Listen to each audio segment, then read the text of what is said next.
G'day folks, Lucas Welsh here, and today we've got this beautiful Collin Mezin violin on the bench.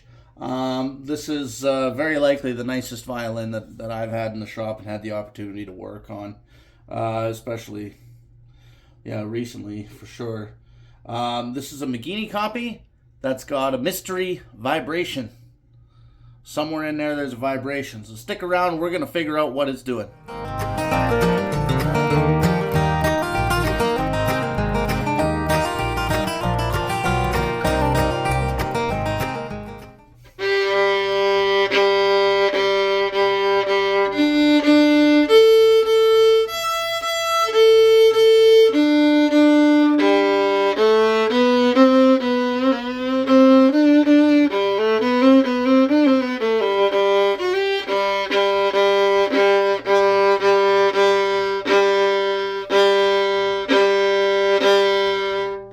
And I really lean into it, I can get it. It's always the G string that, well, I mean, not always, but a good portion of the time it's the G string that makes a vibration. So where does a vibration come from on a violin? Well, literally absolutely everything vibrates on a violin to make sound, right? So what we have to eliminate here is all the possibilities, and that's what we're going to talk about today a little bit here. What can vibrate on a violin? Some things that maybe you don't think of, maybe you've never seen, okay? So we're going to give you a few little tips and tricks to look around. Now, obvious things for a start, okay? Fine tuners. Fine tuners are notorious. If they get backed out a little too far and they get loose, they'll start vibrating. But they give off a really metallic-y kind of a vibration. Really high ringing vibration. And I mean, that's something that you get to hear after years of playing. The other thing about one of these things is it'll be really constant. You won't have to dig in very hard on your bow to get this to vibrate, okay? Just the normal vibration of the string will cause a vibration. So, I mean, I can just tell these are all tight. I just touched them with my fingers. They're not loose at all, okay? The next thing that often causes vibration is one of these little string keepers here. You know, that might be up on the E string. One of those can be rattling around loose, causing a little vibration. Again, it kind of has its own unique tone because it's not really metallic, and it'll buzz with the slightest little bit of vibration. This violin, in fact, doesn't have any string keepers at all, so that's not the problem. All right. Next thing we go looking at is, are these contacting the violin? So what I'm talking about here in specific are the fine tuners. Can you just see? Let me get a little bit of my flashlight if I can just track it down. I'll put a little backlight on this. And you can just see that there are the legs off of the fine tuners. Okay, they go up and down. Are they contacting the body, or are they close enough that they can contact the body? I've seen these where they're actually, when they're bottomed right out, they'll wear a spot in the top of the violin and the spruce. That's not a good situation. You don't want that. Okay, so just have a quick look, and you can see right away, I can see that there's a good, at least 1/8 of an inch of gap at the one that's bottomed out the most. So that's not my issue. Okay, so we've eliminated the tailpiece, and we've eliminated any string keepers from being a possibility. Okay, we're going to stick down in the lower bout area here for a second. We're going to talk about the chin rest. Okay, now the chin rest can vibrate in a couple spots. So number one, you want to look and make sure there's a nice gap between the hoop of your chin rest and the tailpiece. Because if those two are touching, that will create a vibration for sure.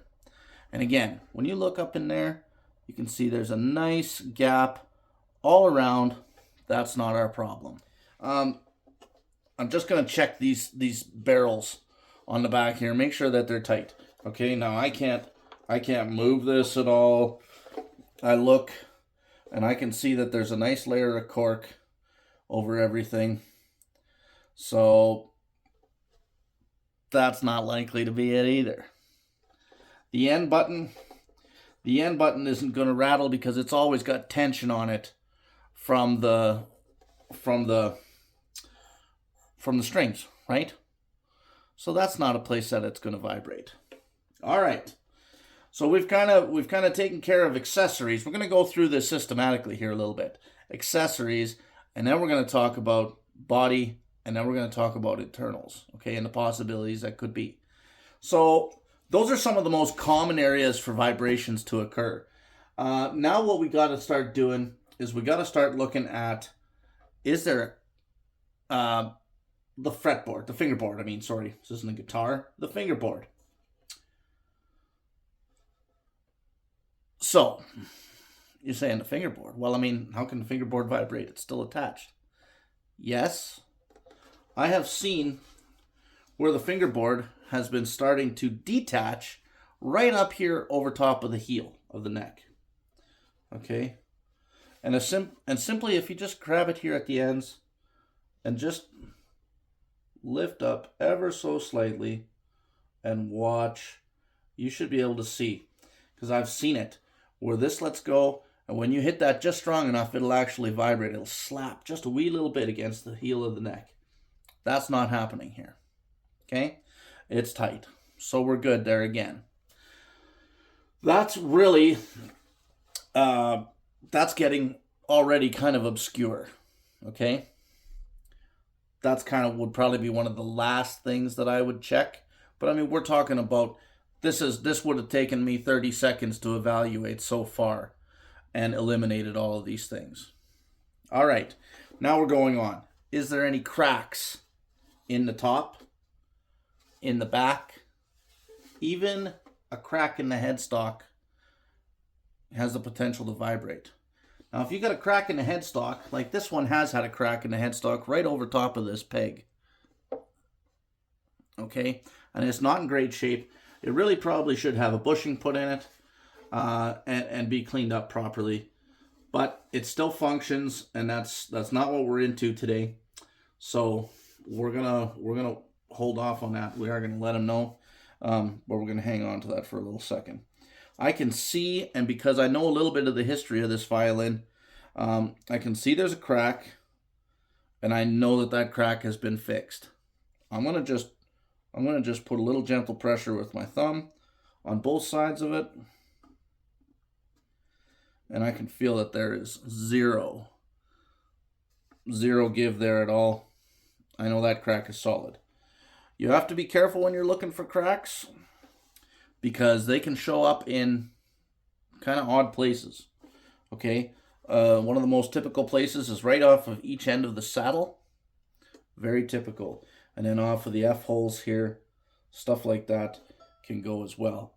I'm looking at this, and I don't see any cracks. I'm just going to have a look under the tailpiece, because sometimes you can get a crack in there. I don't see anything. I see this one here, but I know that's fixed. And I have a look over the back. There's no cracks in the back.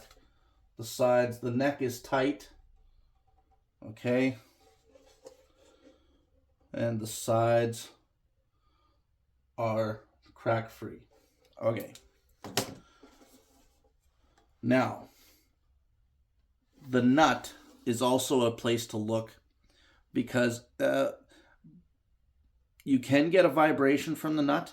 Oftentimes, if the slots are walled out too much, however you want to say that, what'll happen is two things can happen. It can dull the whole tone of your violin. It really can. You can get like this almost like sort of muted effect if the slots are too tight, too deep, wallowed out. Everything affects the tone. Okay? And you can get a vibration. So if your slot is a little bit shallow, or like maybe the right gauge of file wasn't used, and your string isn't quite sitting down, contacting all the way, you can get a vibration there, because I've had it, where I've had to just refile, just clean out the slot even, and then run a little bit of pencil lead in there, and that will lubricate that slot so that the string slides nicer, and that's critical too for your whole tunability of fiddle, but that's a different story. Okay, I know I looked at this nut, and this is a very fine fit nut. The string slots look very nice, quite acceptable. I know that's not the problem. All right, now the final thing that I'm gonna say here now that we've got to look at is the seams, and then we have to embrace the possibility that there's internal problems. Okay, when I say internal problems, I mean we could have a corner block that's loose, an end block that's cracked or loose, neck block that's cracked or loose, or a bass bar that's loose on either end or one end, or cracked, split. There's any number of internals, okay? Those are much harder to diagnose, harder to find. We're going to go for the easy bearing fruit right now, the seams, okay? And it helps to have good light, and you just get that light and you very carefully walk around. If you see anything that looks a little bit suspect, you just pinch with your fingers and see if there's any movement. The corners of the C-bouts are really prominent places where things like to let go a little bit sometimes. I'm looking, everything is tight. I'm not seeing anything untowards. Make sure you're looking at where the ribs join. There could be a separation there. The glue could have dried out, let go. Everything is good there. We're going to go to the other side. And we're going to come down. And everything is good there. I do see actually where there has been a crack. And that's been expertly repaired at some point in its life, because I didn't see it the first time. Now that I'm going through in a much more careful look, I do see there has been a crack, and it's, you don't even hardly notice it. But when I shine my light, it glints a little bit different right over that line, okay? So a light can really be your best friend. Going around, we're good. I see there's been a pretty nasty scrape along the bottom edge here at some point, but that's just varnish. Okay. Now, here at the bottom part of this violin, these bottom seams are a bugger. Usually, if seams are going to let go, it'll be down at the bottom, up at the shoulder, or sometimes these corners, okay? A lot of times, a vibration can be held in place by the chin rest clamp. You may not notice it right away because it's held in place. And maybe, your chin rest fell off, or you changed your chin rest, or whatever reason, and all of a sudden you got a vibration. Well, things are in a different spot, yada, yada, yada. So I'm going around, and I'm starting to see something suspect down here on the back. Okay? And so I just go and I push a little bit.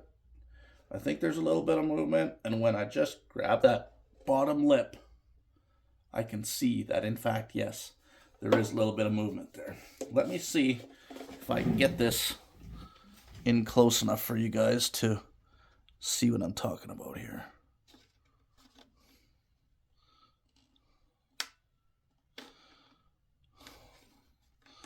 I don't think I can't get it to illustrate for you, but I now know that there is, in fact, a seam separation here, okay? And I'm just going to take my very thin, very dull, rounded off edge palette knife, and boom, okay? And it looks like we've got about 3 to 3.5 inches of lower seam here that's opened up. I'm going to just look at the top here because that's a little suspect too, and lo and behold, I can just wiggle my knife in there. Yeah, about 2 inches of the top seam has let go as well. So we're just going to look a little further and make sure that none of that up there has let go. And everything else to me doesn't show any symptoms, any signs of being loose. So now I know that I've figured out the problem. I've got a loose seam, top and a bottom. I don't have any bulging of the ribs or anything like that. So it's going to be a fairly easy repair. I'm going to have another good look over this violin. I'm probably going to give it a cleanup, and away it goes. But there you go. That's how you can self-diagnose. That's a little bit of a checklist. So just quickly go over that again. You want to look at your accessories first. Make sure that your fine tuners aren't backed out too far. Make sure that your string keepers are either in place or get rid of them because they'll work free and vibrate. Make sure the bottom of your fine tuners is not contacting the wood. Make sure that your chin rest and your tailpiece have a decent gap around them, and that your tailpiece or your chin rest isn't loose. Okay? Check all of your seams. Okay? Check your fingerboard. Look for any cracks in the violin. If you see a crack, just gently press on either side. If you see a little bit of movement, you got a crack, they can vibrate, you need help. The internal vibrations on a violin are much more difficult to assess and really should be done by a professional because, we've got the tools and a little bit of the knowledge to tell us how to, where to go, listen for that vibration. When I heard this vibration right off the bat, I knew that this was a woody sounding vibration. This was not a metallic kind of vibration, and I knew it wasn't a string keeper vibration. Okay, I could feel, and because I had to really rev on it a little bit, I knew that it had to be somewhere else. Remind you, I wasn't trying this with a shoulder rest either. So I was actually clamping down on the vibration, which made it a little harder to hear right off the bat. But regardless, there's your bit of a checklist, how to find a crack, or not a crack, how to find a vibration in a violin. Okay? All right. Thanks for watching. If you like what you see, subscribe, hit the notification bell. You can check me out on Facebook, Lucas Welsh Music. And I'm on all the social media platforms. Well, not all of them, but the ones that matter. TikTok, Instagram, Facebook. So anyway, cheerio.